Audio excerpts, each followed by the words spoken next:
Marc Karam. Marc, thanks for stopping by. It's a pleasure. So we're here in Monaco for the PokerStars.com European Poker Tour Grand Final, and you've already made it to the final table twice.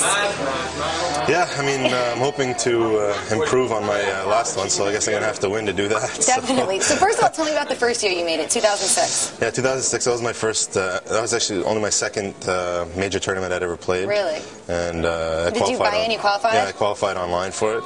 So it was a really major thing for me. I was so excited about it. So how much did it cost you to get in? What was the qualifier? It ended up, it was $86. So I won this like $16,000 package with the buy-in and everything. So it was like huge. You got to come to Monaco. Yeah, I got to come to Monaco the first time. So it was just like, I was really excited, nervous, you know.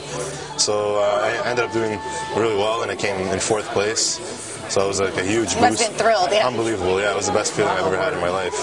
So, and then after that, I was kind of disappointed because I went out in fourth. I said, man, what's the chance I'm ever going to beat that? You know, I mean, that was my chance. I missed out on my chance. And then the next year you were back again? And then last year I came back and I improved on it. So. Came in second. That's amazing. So tell me about last year's tournament. How did it progress?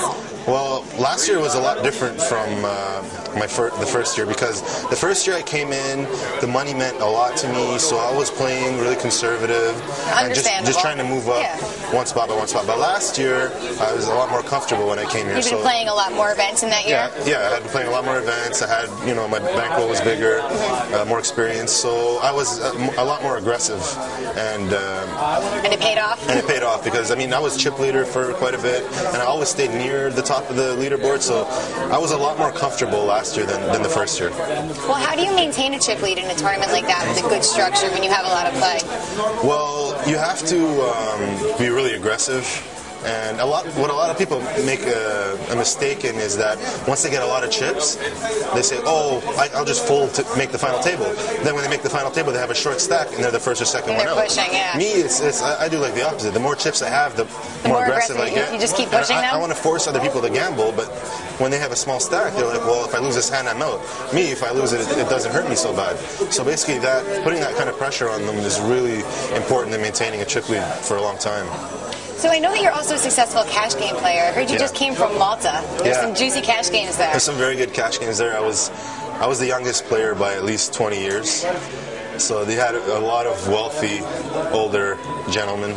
They weren't schooled in the game of poker very well? No, they weren't schooled. They were just really rich and wanted to gamble. So what made you decide to go out there? Had you heard about it, or did you stumble upon them? Well, yeah, my Eurolinks Poker, which is my sponsor, is out there. So I went to visit their. They're kind of based out there. So then I met up with a couple of my Norwegian buddies, and then we went to play in some of the cash games. Yeah. It was good? Yeah, it was really good. What games were you playing? Just no limit. It was 5-10, but no cap buying. So you had people buying it for like 10,000 euros and stuff like that. Yeah. So I ended up doing pretty well. Well, that's good. And then now you're here again, and you're going to make another final table? I hope so. I mean, if all goes as planned. So you're also a columnist for Card Player. Yes. How do you decide what to write about? Tell me about your train of thought when you're putting columns together. Well, I just sit and brainstorm for a little while, and then I just think of the past articles I wrote and what something new I come up with, and I try to come up with a different view of. Because, I mean, after a while, a lot of the articles start sounding alike. So I just try to come up with a unique approach to the same methods. That keep it interesting. Yeah, just keep it interesting, you know.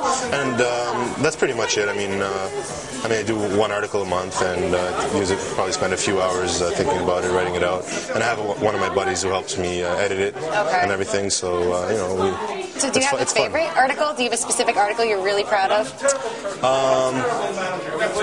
Well, the one I got the best feedback on was probably the last one I wrote, which was becoming the chip leader. Actually, it's funny because we just talked about that. Yeah. But I got so much feedback through my website, through email and all that. Everybody's like, wow, Mark, that one article was, has helped me the most out of any of the articles I've ever read, or, just stuff like that. And that stuff, it makes you feel good. Yeah, it has to feel nice to know that you're helping people. Yeah, and it makes you, know that you're not just, writing it and people are just reading skim through it and appreciating whatever, it's just another article. But no, when people come and, tell you, Mark, that was a really good article, it makes you feel good and want to write more like that. And you enjoy writing? Yeah, I love it. All right, well, Mark, thank you very much for being here today, and good luck on improving on last year's finish. Thank you.